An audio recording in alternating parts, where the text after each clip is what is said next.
जब जज के घर से पैसे मिले तो क्या सिर्फ इंक्वायरी काफी है? और अगर वही पैसे किसी बिजनेसमैन या पॉलिटिशियन के पास मिलते तो ईडी और सीबीआई कब तक रेड मार चुके होते थे। तो व्यूअर्स, अभी देश में एक ऐसा केस चल रहा है जहां पार्लियामेंट और जुडिशरी दोनों ही फुल एक्शन मोड में है। एक तरफ सुप्रीम कोर्ट में एक हाई कोर्ट जज के खिलाफ एफआईआर की डिमांड हो रही है, तो दूसरी तरफ राज्यसभा में ऑल पार्टी मीटिंग्स बुलाई जा रही है। तो सवाल ये है कि क्या कानून सबके लिए बराबर है या फिर जज को स्पेशल इम्यूनिटी मिलती है। तो चलिए समझते हैं जस्टिस यशवंत वर्मा का कैश कंट्रोवर्सी का पूरा लीगल ड्रामा और इस मामले में सीजीआई संजीव खन्ना ने क्या कहा है। Hello viewers and welcome back to law Chakra. अब हम सबको पता है कि ये स्टोरी कहां से शुरू होकर कहां आ पहुंची है। कोर्ट्स में इम्पीचमेंट, रिमूवल और एफआईआर की डिमांड के साथ पार्लियामेंट में भी आए दिन इसकी चर्चा हो रही है और एक ही सवाल उठ रहा है कि क्या NJAC national judicial appointment commission के वापस आने का वक्त आ चुका है।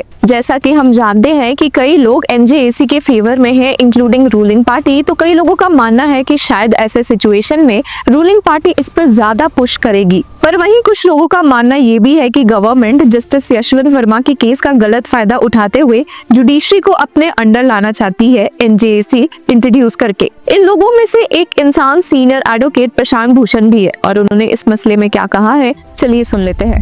You see, unfortunately, the government is trying to take advantage of this Justice Verma affair to try and take control over judicial appointments. And in the recent past, the government has been interfering with judicial appointments, even though the appointments are supposed to be made by the collegium of senior Supreme Court judges. Yet, what the government has done is that they just do not say anything on the recommendations made by the collegium for a long time. They sit on it. If they don't like some names, they appoint the people whom they like, and they just don't they don't issue the notifications of those people that they don't like. So to some extent the government is already interfering with judicial appointments, and this has been leading to the erosion of judicial independence. So if the government takes control of judicial appointments, it will undoubtedly totally erode judicial independence and eventually lead to the destruction of our constitution, fundamental rights and rule of law.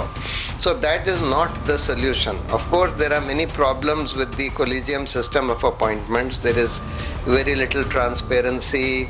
There is also a lot of nepotism because they have not laid down any proper system for selection, etc. But that will all become worse with the government taking control over judicial appointments. At least the collegium system has led to the appointment of somewhat more independent judges. The solution to this problem of corruption in the judiciary is to have a robust system of examining complaints against judges of the higher court. अब आते हैं उस petition में जो कि सीधे CGI Sanjeev Khanna के सामने जा पहुंची है। इस पिटिशन के जरिए एडवोकेट मैथ्यूज जे नेदुम्परा ने डिमांड की कि जस्टिस यशवंत वर्मा के रेसिडेंस से जो अलेजेडली बर्न्ड करेंसी के सैक्स मिले हैं, उस मामले में उनके खिलाफ एफआईआर दर्ज होनी चाहिए। जब उन्होंने सीजीआई संजीव खन्ना के सामने अर्जेंट हियरिंग की रिक्वेस्ट की तो सीजीआई ने इसे साफ मना कर दिया और कहा कि your matter has been listed, don't make any public statements. पर एडवोकेट नेदुम्परा भी कहाँ रुकने वाले थे। उन्होंने कहा बस इतना चाहते हैं कि जज के अगेंस्ट एफआईआर रजिस्टर्ड हो, और उन्होंने सीजीआई को भी वीडियो पब्लिक करने के लिए ओपनली अप्रिशिएट किया। लेकिन जब एक को पिटिशनर, एक बिजनेस वुमन ने कहा कि इतना पैसा अगर किसी बिजनेसमैन के घर मिलता तो ईडी और आईटी तो पीछे लग चुके होते, तब कोर्ट ने मैटर रजिस्ट्री को रेफर कर दिया, पर उस वक्त कोई और हियरिंग अलाउ नहीं की। यहाँ पर पिटिशनर ने एक बहुत ही क्रूशियल कॉन्स्टिट्यूशनल मैटर को भी उठाया है। सुप्रीम कोर्ट का एक पुराना judgment K Veeraswami versus Union of India,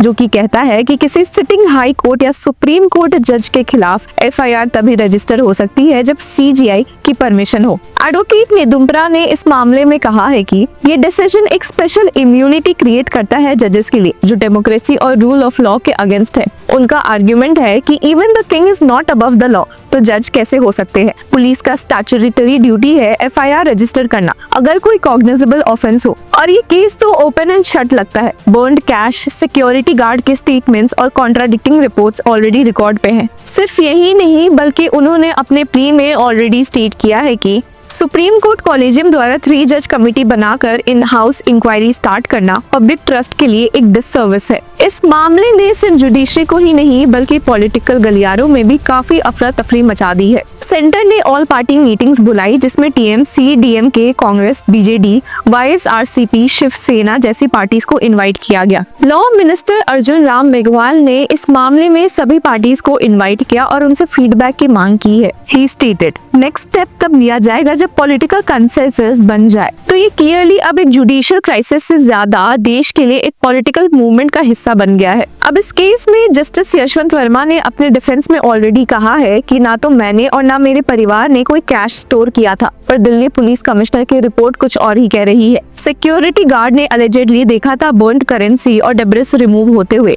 जिसके बाद सुप्रीम कोर्ट कॉलेजियम ने जस्टिस वर्मा को जुडिशियल वर्क से हटा दिया और उनका transfer Allahabad high court recommend किया गया है। लेकिन Allahabad high court bar association ने भी उनके अगेंस्ट इंडेफिनिट स्ट्राइक शुरू कर दी है। इस केस ने एक बड़ा कॉन्स्टिट्यूशनल क्वेश्चन भी छेड़ा है। क्या जुडिशरी को भी पुलिस जैसे इन्वेस्टिगेशन के लिए अकाउंटेबल होना चाहिए? क्या इन हाउस प्रोब ट्रांसपेरेंसी को इंश्योर करता है या सिर्फ शील्ड बन जाता है? सुप्रीम कोर्ट ने पहले भी कहा था कि इन हाउस मैकेनिज्म एक फेयर और डिग्निफाइड इंक्वायरी के लिए जरूरी है, बट पिटिशनर्स का कहना है कि ये ट्रांसपेरेंसी और पब्लिक ट्रस्ट को हार्म करता है। उसी के साथ आपको बता दें कि इन हाउस इंक्वायरी ने इस मामले में जांच शुरू कर दी है और वे जस्टिस यशवंत वर्मा के घर भी जा चुके हैं। अब जब ये मैटर पार्लियामेंट में काफी हाईलाइटेड था तो वीपी जगदीप धांकर ने इस मामले में सुप्रीम कोर्ट के उस जजमेंट को क्रिटिसाइज किया था जिसने कि एनजेएसी को अनकॉन्स्टिट्यूशनल डिक्लेयर किया था। और इस मामले में टीएमसी एमपी कल्याण बैनर्जी ने क्या कहा है, सुन लेते हैं। No constitutional authority can criticize or trying to find out fault of any judgment of the Supreme Court. Under Article 143 of the Constitution of India, all authorities in the country should act in aid of Supreme Court, not in derogation of the Supreme Court judgment. Therefore, the criticism of a judgment by one of the constitutional authority yesterday is not appreciable at all. They should give respect to the Constitution first. They should not act in accordance with their arrogancy. Any public issue or legislative policy, public policy if needed, should be discussed in the floor of the parliament, not in the antechamber. This is completely in derogation of high standard parliamentary practice. तो viewers, जब बात judiciary की accountability की हो तो हम सबको सोचना पड़ेगा कि जस्टिस का मतलब सिर्फ जजेस के लिए नहीं, जनता के लिए भी होना चाहिए। अगर आम आदमी पर तुरंत एफआईआर हो सकता है तो एक जज पर कैसे नहीं? तो आपकी क्या राय है? क्या जजेस के लिए एक अलग कानून होना चाहिए? क्या सुप्रीम कोर्ट के वीरास्वामी जजमेंट को वापस से रिविजिट करने का वक्त आ गया है? और क्या जुडिशरी अपनी क्रेडिबिलिटी खुद ही अंडरमाइन कर रही है? कमेंट सेक्शन में हमें जरूर बताएं और तब तक के लिए कीप फॉलोइंग लॉ चक्रा।